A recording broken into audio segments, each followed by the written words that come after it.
हम ऐसे भूखे प्यासे कब तक रह पाएंगे? कंठ सूख रहा है, जठराग्नि मेरे उदर को जला रही है। अन्न और जल के बिना यदि एक भी दिन और रहना पड़ गया तो मेरे तो प्राण ही निकल जाएंगे। महाराज कंस जिस विचारधारा पे विश्वास रखते थे उसे ही भूल गए हैं। वो ये भूल गए हैं कि युद्ध करने के लिए और उसे पराजित करके स्वयं विजयी होने के लिए स्वयं जीवित रहना आवश्यक होता है।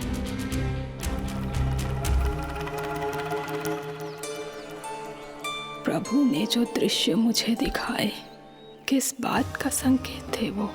क्या मुझे यहाँ आने के लिए प्रेरित करना ही उनकी योजना थी? बहुत सोच विचार के भी ना समझ में आ रहा है। कंस ने, उस व्यापारी ने हमारे साथ जो षड्यंत्र रचो है ना, वो आते कैसे बचेंगे? पर घर में सब स्त्रियां चिंतित हैं।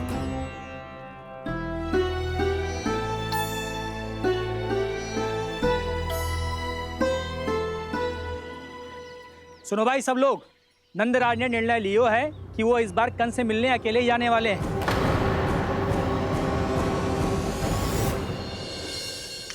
पहले ही वो गांव वालों से सारा दूध दही माखन हड़प चुके हैं। अब आप और मटकियां क्यों ले जा रहे हो उस दुष्ट के लिए? यशोदा, वो दुष्ट है, अत्याचारी, पर है तो हमारे महाराज ही ना। वैसे खाली हाथ थोड़ी ना जा सकते हो। तुम अपना ध्यान रखना। सुनो जी, मुझे पता है कि मुझे श्री नारायण पे विश्वास रखना चाहिए, बल्कि मैं भी तो यही समझा रही थी इन गोपियों को। पर पता ना क्यों मुझे लग रहा है इसके पीछे उसका कुछ बहुत बड़ा षड्यंत्र है। ना तो आपको अकेले क्यों बुलाता वो? मैं जानता हूं यशोदा, उसने मुझे क्यों बुलाया है, पर मैं तुम्हें ना बता सकता। मैं ना चाहता हूं कि तुम चिंता करो।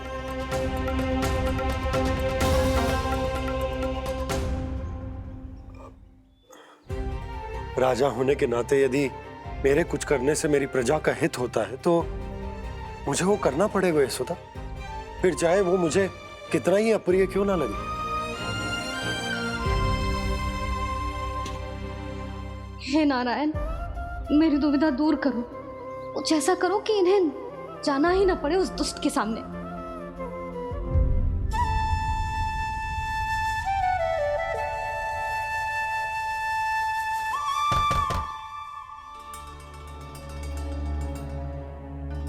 जी इतनी सुबह कौन हो सकता है? मैं देखता हूं।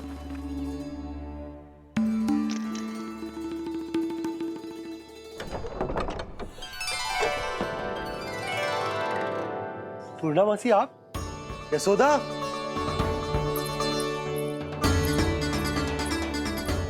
पूर्णा मौसी,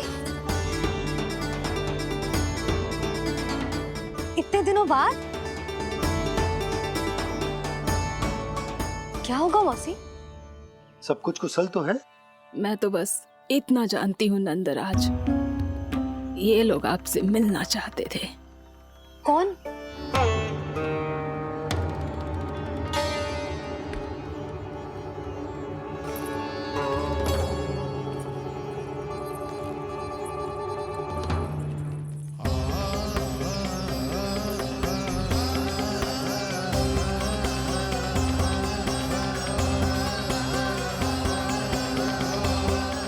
इतनी सुबह आप सब यहाँ? क्या होगा?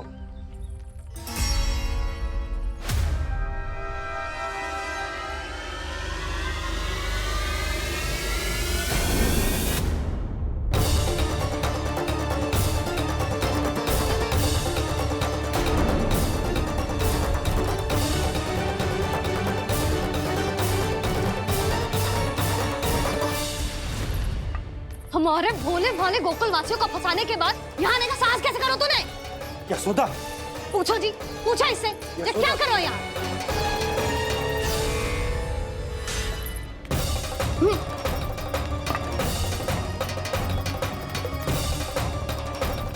इनकी ये दशा आप सबने तो ना की।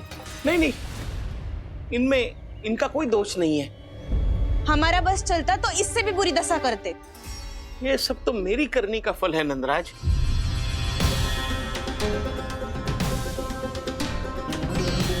इसे इसके किए का दंड मिल गया है।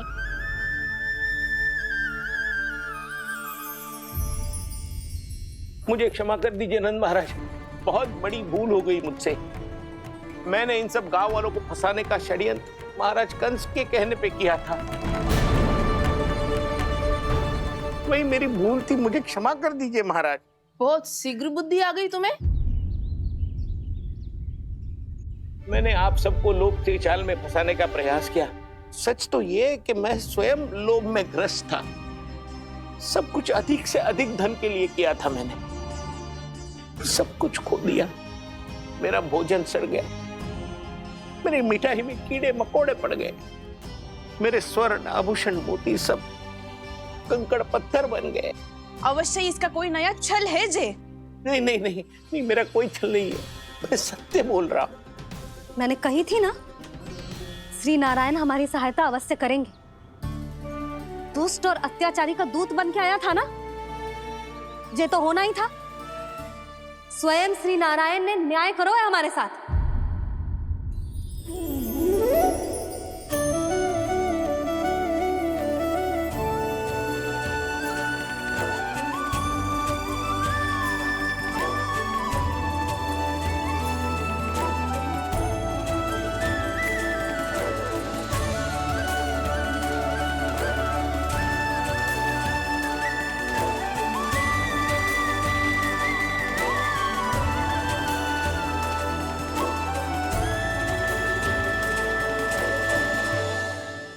आप बिल्कुल सही कह रही है। वैसे तो कर्मों का फल मरने के बाद मिल रहा है, लेकिन आपके श्री नारायण ने मुझे इसी जन्म मेरे कर्मों का फल दे दिया, कर्मों का दंड दे दिया। आपका बहुत बहुत धन्यवाद श्री नारायण, बहुत कृपा की हो आपने। पर इसका अर्थ ये ना है कि हम सबने आपको क्षमा कर दियो है। मैं यहाँ क्षमा के लिए नहीं आया हूँ नंदरानी। तो फिर किस लिए आए हैं? मैं तो इन भोले भाले गोप गोपियों को इनकी शपथ से मुक्त कराने आया हूँ। पर इन सब ने वो शपथ अपनी इच्छा से ली थी, आप उसे कैसे मुक्त करा सकते? और एक शपथ दिलवाकर।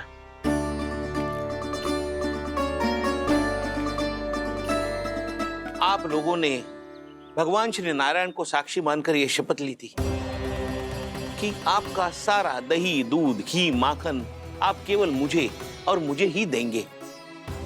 आज उसी भगवान श्री नारायण को साक्षी मानकर मैं आपको शपथ दिलवाता हूं कि आपका सारा दही, दूध, घी, माखन उसमें से एक कण भी आप मुझे नहीं देंगे। प्रतीक्षा क्या कर रहे हो आप सब? शपथ लो। हाँ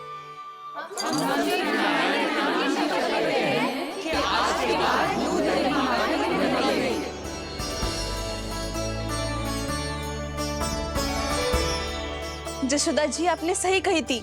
हम बस श्री नारायण पर विश्वास रखें तो सारे कार्य सज जाते हैं। मुझे आशा है कि व्यापारी जी की तरह आप सबको भी अपनी शिक्षा मिल गई होगी। हाँ नंदराज, अब हमें अपनी भूल से सीख मिल गई है। अब हम कभी भी किसी के लोभ के जल में ना फंसेंगे। जब यहाँ आभास हो जाए वहाँ भूल हुई है तो उसे मान के सीख लेनी चाहिए। हाँ हाँ, इस घटना से मुझे भी सीख मिल गई है। मैं भी जो शपथ लेती हूँ कि आज के बाद सारा का सारा दूध, दही, माखन इस पर सबसे पहला अधिकार गाय के बछड़ों पर ही होगा। सीख समझ सभी ने जैसे ही ली शपथ कि अब लोभ करेंगे ना हानि से भी अधिक मिला है, माखन बह रहा देखो कृष्ण लीला, देखो कृष्ण लीला।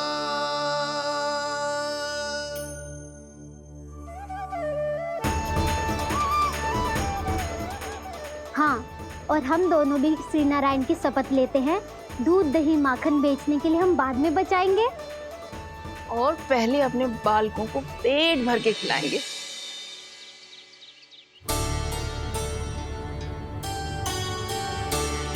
मैया, दादी, शीघ्र चलो। जो माखन प्रसाद की मटकी आप मंदिर से चढ़ा के लाई थी, वो पूरी भर गई है और माखन निकल निकल के भरो है। इसीलिए बड़बोलो कहलाते है तू। फिर कहने लोगों कथा कहानी। मैया, अपने घर पे भी ऐसा ही हो रहा है।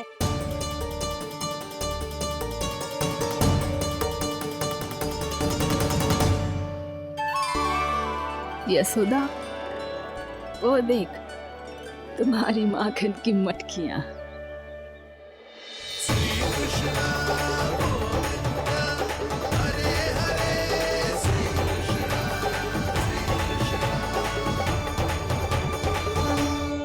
मैंने कहा था ना, आप सभी पर श्री नारायण की विशेष कृपा है। जैसे ही आप सबने अपनी भूल स्वीकार कर ली, भगवान ने आपके माखन की सारी हानि पूरी कर दी।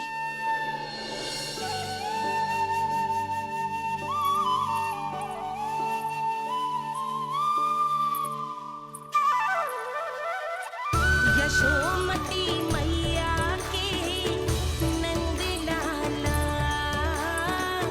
यशोमती मैया के नंद लाला, यशोमती मैया के नंद लाला, यशोमती मैया के नंद लाला। मैया चलो ना।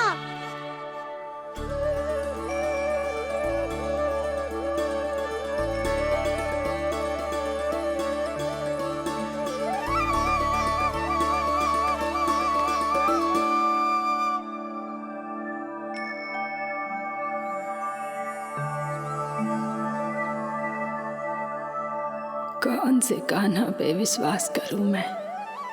उस सियाने पे जो कुछ ही समय पहले अपनी लीला दिखा रहा था, या उस निर्दोष पे जो आसपास की हर घटना से अनभिज्ञ बैठो है।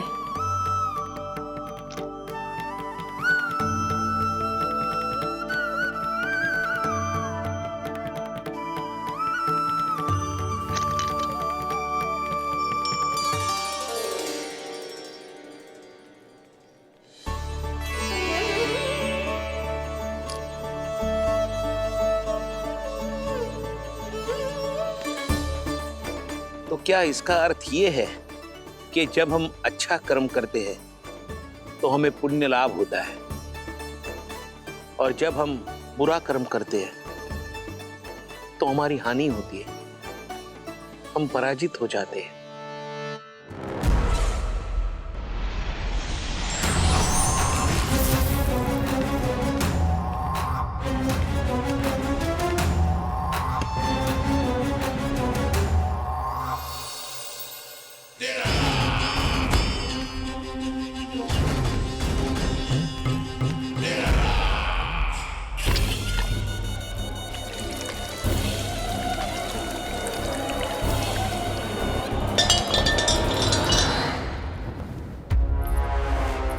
अस्ति प्राप्ति। मैंने कहा था ना, ये सारी माया उस विष्णु अवतार की है। अरे वो तो इतना भी शक्तिशाली नहीं है कि अपनी ही माया का प्रयोग पर्याप्त समय तक कर पाए और मुझे पराजय स्वीकार करने पर विवश कर पाए।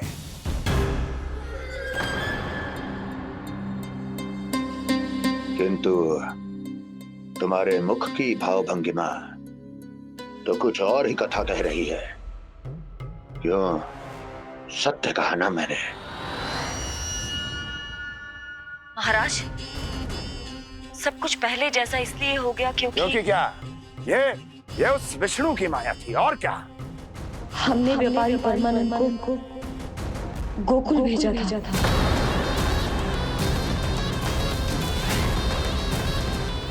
गोकुल भेजा था ताकि वो गोकुल वासियों को अपने साथ व्यापार करने के वचन से मुक्त कर सके।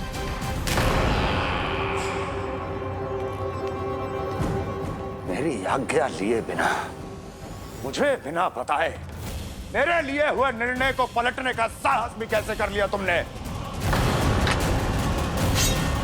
हमने आपकी ही विचारधारा का अनुसरण किया है महाराज।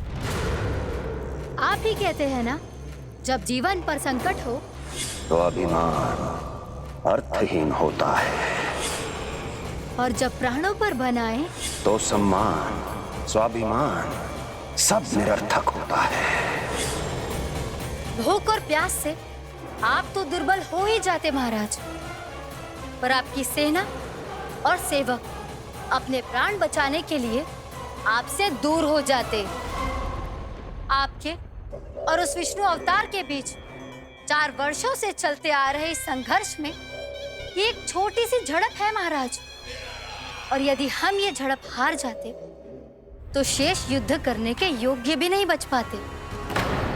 जब आप पूरी तरह से अकेले, शारीरिक रूप से दुर्बल और असहाय होते, और तब वो विष्णु अवतार, वो बालक आप पे प्रहार करता, तब आप क्या करते महाराज? आत्मरक्षा आवश्यक थी महाराज, क्योंकि शत्रु पर उसके वार से भी अधिक घातक प्रहार करने की योजना तभी बनाई जा सकती है जब तन और मन दोनों पूरी तरह स्वस्थ हो।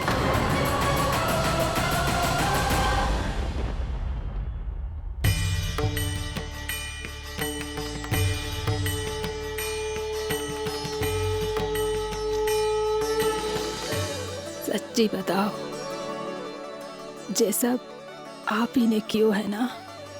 आप बहुत दूर से आई हो ना, भूख लगी होगी। मैं माखन लाऊं? आज पूरे गोकुल में माखन बह रहा है। इसके पीछे आप ही की लीला है ना? मैं अभी माखन लाता हूँ।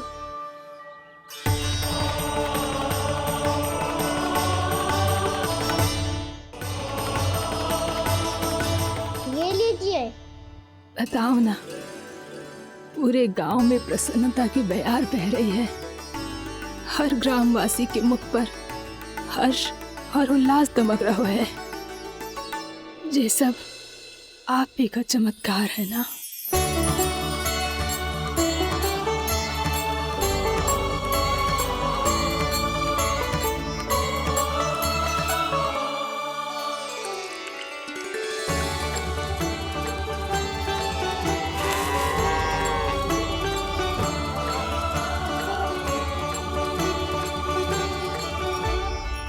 बताओ प्रभु, ये महिमा आप ही की है ना नारायण?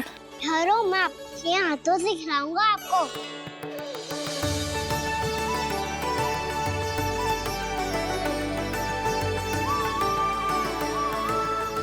बताओ ना प्रभु, आप लालन करवाने आए हो या सबका पालन करने आए हो? बोलो ना प्रभु, बताओ ना।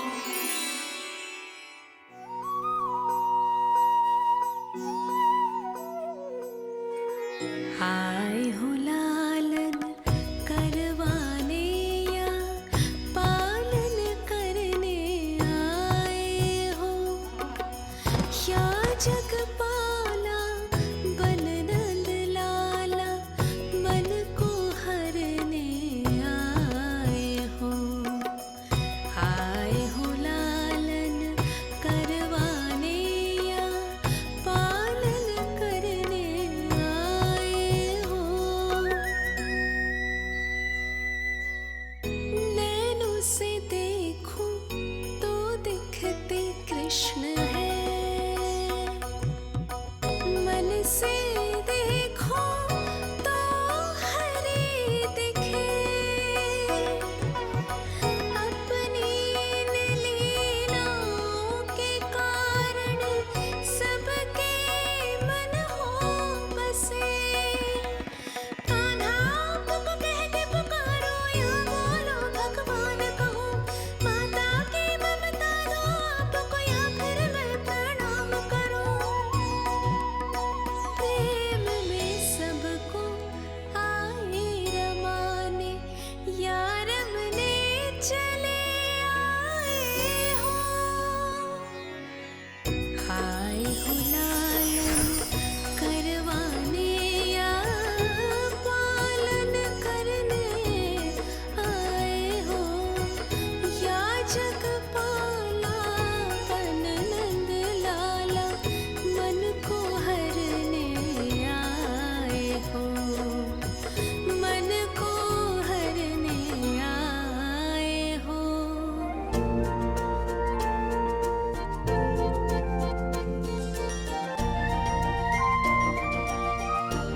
बताओ ना प्रभु, कब दोगे मेरे प्रश्नों का उत्तर?